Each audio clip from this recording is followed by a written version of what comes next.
They care about trophies. They want to win. It doesn't matter if you're flight 3, if you're flight 1, if you're ECNL. All that matters is winning. You want to know why? Because that's how they're getting paid. If they bring home a trophy, that's a bonus. If they win the league, that's a bonus. Okay? If they roster 24 kids, they get paid more money. If your kid doesn't play... Welcome everybody to another episode of Vamos Soccer Training and Development. This is actually a special episode that I have put together. This episode is actually a presentation that I did. Because this channel is more directed towards new and beginner players and coaches, there's going to be a time where those players and coaches progress, or at least the players, and move on. So this presentation was something I did that was for my parents when I was taking a team from our rec league, our AYSO league, the higher advanced division in the rec league, which we call AYSO Extra here. And this was something I put together to give these parents that didn't know information with tips on how it works, how club works, what to expect, and question and answer part of it that helps a lot of parents too with any questions they had. There's a lot of information on this episode that I had actually split into two. So it was actually split into 2 episodes. And I hope you enjoy all the information that I'm going to give here. There's a lot to expect, and there's a lot to hear. So I hope you enjoy it. I will actually be at the end and to go over and review some of the things we talked about, and especially the end part. I actually stopped at a perfect spot because I wanted to talk about what the presenter, which is a friend of mine named Chris, talked about at the very end. So I hope you enjoy it, and I will catch you later. Enjoy. Again, I'm Chris Lacusis. I'm local here in Mission Viejo. I have 2 daughters, one that's a 2009 and one that is a 2011. Both of them play at a very high level in the club arena. My 2011 has been playing most of her soccer career in club. She's currently on the Patty Doors ECNL team. She's their goalkeeper. So we've had our children playing at a pretty high level since they were little kids. So the expectations that they've had to live up to and the training that they've had to do is an experience that I would like to share with all of you, so that way you guys can get an understanding of what you're walking into, what that environment's like, what kind of gotcha and aha moments I ran into. In speaking with some of you earlier and some of you via text, I've learned a lot about, about a common thread that we all shared, and we all love our children. And we all want the best for them. We want them to be able to be in an environment that's conducive to their growth, not only as a youth athlete, but as a person, as an individual. We all have good kids. We all have students, right? And that's the most important thing, is how they're growing up as an individual and how well they're doing in school, because soccer truly is secondary. For most kids, it's a means to an end. When 8th grade comes around, for most of these girls, they're going to be at a crossroads and having to decide with what they're going through with their body, whether or not they want to continue to be an athlete. By the time they hit seniors in high school, they're probably going to have that same thought process as to how this is going to work out. And just to tell you guys from my perspective, jumping into an environment that's more competitive, it sounds amazing. It sounds phenomenal. We all think that, it's going to be better, but there are pros and cons, and everybody kind of needs to know that, okay? What I want everybody to understand about this evening is the reason why I'm here is because Curtis and I have known each other for a long time, and Lisa can speak to this. I've known Lisa's sister as long as I've known Curtis, and Lisa's niece and my daughter Gabriella are good friends. We've known each other for a while, all because they played soccer for Curtis. Okay, as a person, I've gotten to know Curtis over the years, and I think he's a phenomenal guy. He's a good family man, and he always has had the kids' best interest in mind. Had Curtis given my daughter the opportunity to make a leap to club soccer when they were playing at the age that they were playing at, I would not have batted an eyelash. And I know hindsight's 20/20, but let me tell you about the journey, because I didn't have this opportunity. My daughter Gabriella ended up with the Blues. okay? And Dylan, Lisa's niece, and my daughter were playing at the Blues together, playing at an NPL level, which is kind of like the third tier when it comes to super competitive level female soccer in Southern California.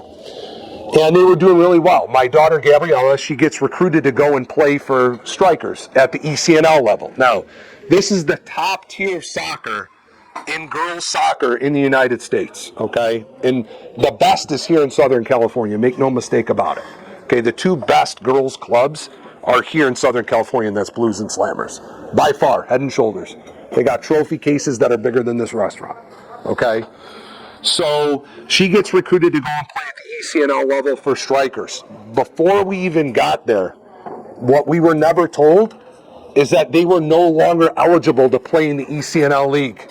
I paid $3,000 in club dues. I bought backpacks. I bought uniforms. I paid for trips to Arizona before we even found out.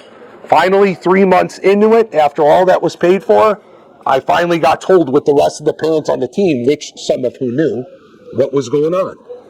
So come May of that year, I ended up having to move on to another club. I moved to Slammers.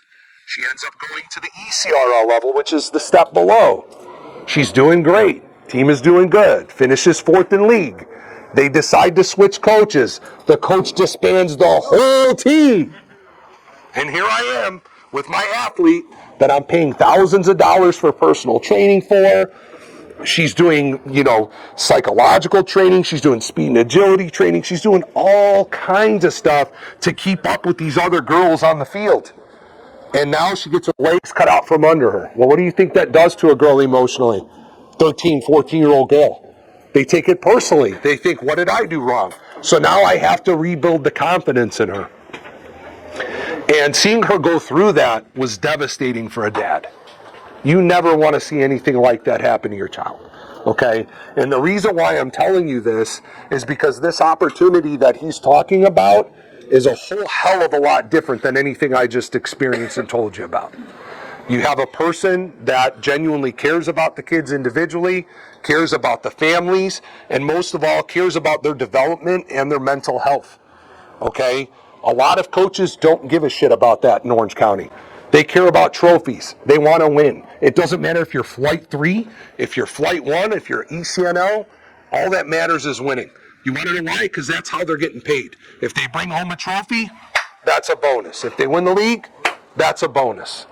Okay? If they roster 24 kids, they get paid more money. If your kid doesn't play, they don't give a shit. They could care less. They want to win. And then you call them and you're trying to get in touch with them, and then you get this passive-aggressive person that doesn't want to have a conversation with you, doesn't feel like he has to explain himself to you whatsoever, could give two shits what your grievance is. What are you getting out of that? All you're doing is stroking a check. You're driving your kid to practice 2 to 3 times a week, making sacrifices physically and financially, all because of what? All because of what? So that way your daughter can wear a patch on her sleeve? Let's be realistic, okay? This opportunity is about development personally and also as an athlete, okay? I've known Curtis for a long time. The day I met him, I knew that he and I were going to be, close. And the way that he treated my daughter and that he treats my family to this day has never wavered one bit. I came into an environment similar to what you guys are in with Curtis.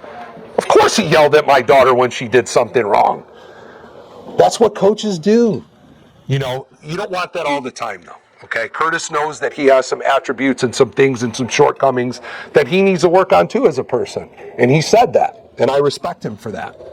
But at the end of the day, going into an unknown situation in an unknown environment and paying for something that you have no idea what you're getting yourself into, and I'm sure Michelle can probably speak to this as well, but when you have no transparency and you have a situation where you have a club-appointed coach that has no loyalty to you, your kid, or your family, you're pretty much just paying for your child to go out there and practice and hope for the best.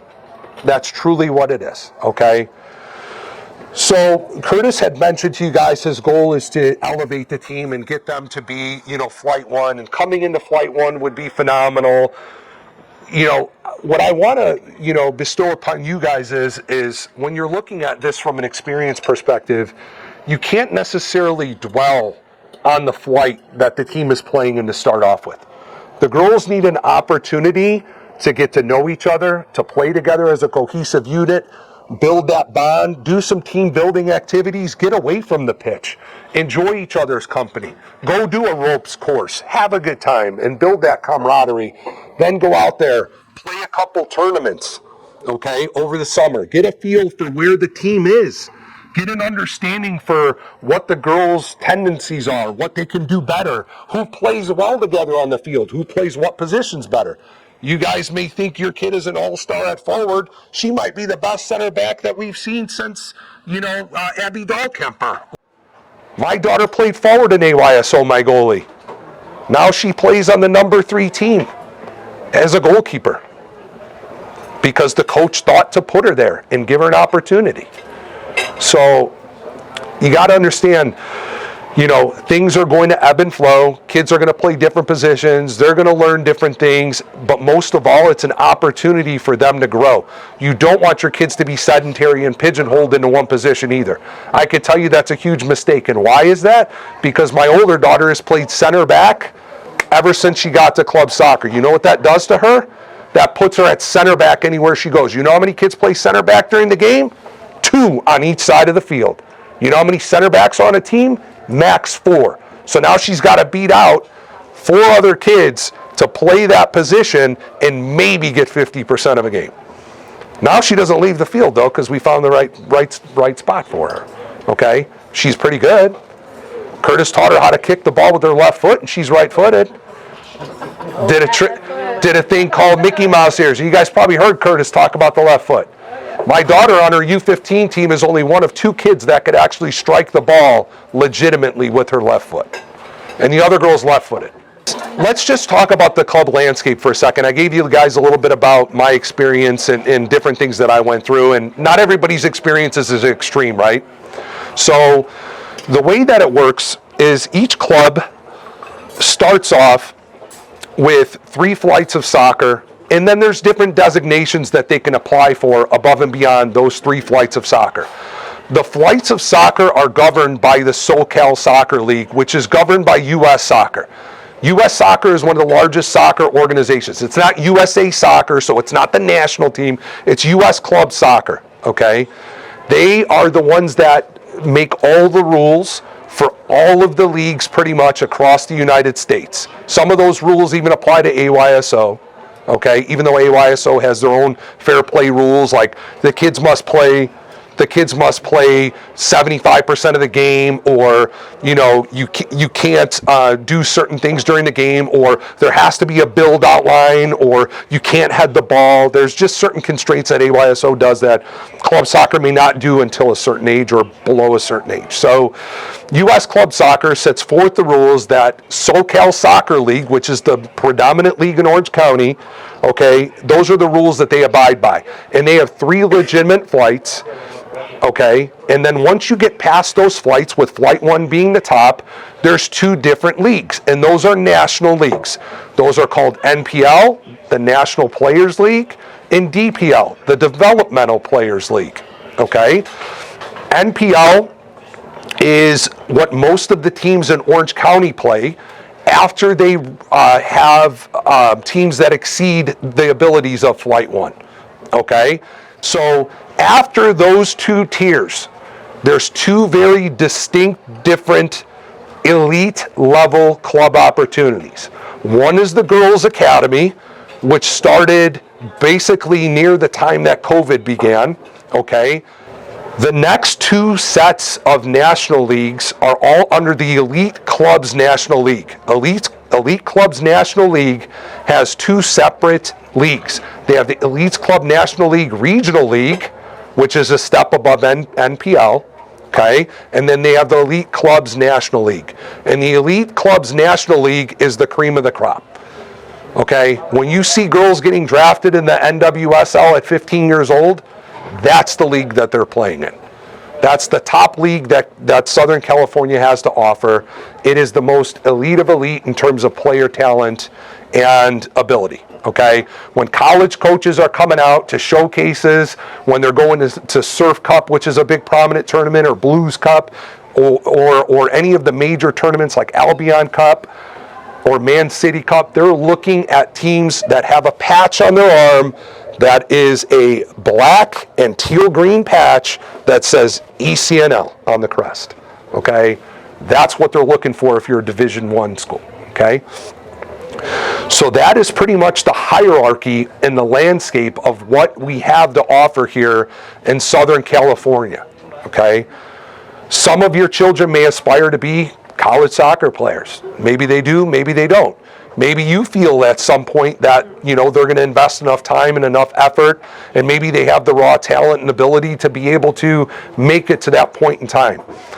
It's going to be Curtis's job and ultimate goal to help elevate each of these individuals to be better than they are today, to continuously improve as an athlete and as a person, so that way, if they do have aspirations of moving on, he's able to help elevate not only the player, but the team as the levels continue to progress, okay? Now, those high elite levels, once you get to ECRL and ECNL, most clubs only have one team per age group per actual league. That's all they're designated. That's all ECNL usually allows. There's only a couple anomalies with that. Slammers has 2 per age group in ECRL and ECNL, and Sting in Dallas has 3 teams per age group. Okay, there aren't a lot of other teams across the United States that have more than 1 team per age in any of those top tier leagues, ECNL and ECRL. Okay, so Curtis's goal ultimately is going to be to raise this team to at least an NPL level at some point in time, or a DPL level at some point in time. That's probably the furthest that Curtis is going to be able to take the team. Full transparency, full disclosure. After that, individuals are going to be rising above and making those other teams. It's not likely that a whole team gets elevated and picked up and pushed into that age group. A lot of clubs have certain pet coaches that they give those roles to. There's a lot of good old boys out there. This is a very political system here in California, guys.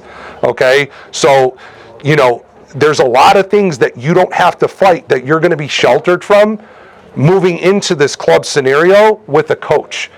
And with a coach that's been here before, that can be trusted, that's going to be transparent with you, that is going to train and keep your kid's best interest in mind. Okay? You're not going to walk into a situation where a coach is going to withhold from you that they just lost their ability to play at that level that you just paid $3,200 for. Plus team dues, plus uniforms, plus backpacks. Okay? Plus travel to Phoenix. What kind of questions do you guys have for me that I can help you guys answer about the landscape of club soccer here as an experienced parent? And look, I don't keep throwing my daughters out there because I'm egotistical or I'm overly proud. I'm trying to give you guys a baseline for where I came from and kind of what I've had to go through for them to actually, I've had sleepless nights because of this shit. I don't want anybody in this area to go for that. Like literally, I have lost sleep wondering what's going to happen because my daughter is breaking down emotionally. Okay, one more thing. The woman that Curtis is telling you about, her name is Lauren Leslie. They call her Coach Fly. She coaches for the Blues. She is on the women's national beach soccer team. She is a huge advocate of female athletes. She's a huge advocate and a member of a place called Female Footballers. You guys can look that up online. She actually mentored my older daughter through Female Footballers. And she's also coached my younger daughter for a period in time. Okay, if Curtis has her coming out to talk to the team, I would take that very seriously because she has a lot of experience at each level. Her dad drove her into the ground as a youth athlete. Okay, that's why she's such a huge advocate of the mental health side of the game. She played for Blues. She played for some pretty tough coaches. People that coach Trinity Rodman, Ashley Sanchez. Okay, you guys watch women's soccer, national team, you probably know those names. Okay, so, she's been through it all. She's also been through it through the women's national team system, both on regular turf, actual soccer, and she plays on the beach national team, which she's traveling all over the world. Well, thanks for watching. You've made it all the way to the end of the first special episode, and there will be more to come. What you just heard here, Chris was talking about a friend of mine named Lauren Leslie. She is on the U.S. Beach soccer team, and she is a huge advocate for mental wellness. She's a friend of mine. She actually coaches for the Blues. She's been very helpful in helping me become a coach and getting the club around here. And she's also developed a mentorship program, and she's developed some classes and seminars for both parents and players. She's also on Instagram called Mind Game Athletes. Something to check out. She is such a great person to talk. She's such a great person in general. Very helpful in regards to that. I'm also a huge advocate for adolescent mental wellness, especially in sports. One thing I actually developed is a method for parents on the drive home called positive post-game discussion methods. I'm not going to go into too much detail about it, but it pretty much just talked about being positive when going home as a parent. Don't talk about the game unless you're going to say something positive or encouraging or something they did great. Don't give them suggestions unless they want some. Again, there's a certain way I have it set up, but I'm not going to go into too much detail. But just to share with parents that kids, we don't want these kids to feel valued or their self-worth is determined by how they play or any mistakes they make. We want them to know that they are loved no matter what. And that's a huge thing going on right now. It's a huge issue going on right now. We have people and players and kids starting to train at ages 5 and 6 for just to be, specialized in certain sports, which I'm not a huge fan of. I think kids should play a bunch of sports, but everybody wants their next kid to be Tiger Woods in whatever sport they're having their child play in. And I'm not a huge advocate of that. I think kids should play as much sports as possible. Any athlete, like I was, had fun playing multiple sports, and it's only good for the player too. So anyhow, with that being said, I'm going to end here. I appreciate you watching. I hope you enjoyed this information and look forward to part 2 of this. And if you have any comments or any questions with what we talked about in this special episode, please go ahead and put them in below. If you made it to the end, please just like it. I don't expect you to subscribe. I'd appreciate it, but just put a like on here, and I appreciate that. It would help me out and help me grow this channel. So again, Curtis for Vamos Soccer Training Development, and I will see you on the next one. You all take care.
Hi, everybody. Again, Since I'm they were Chris little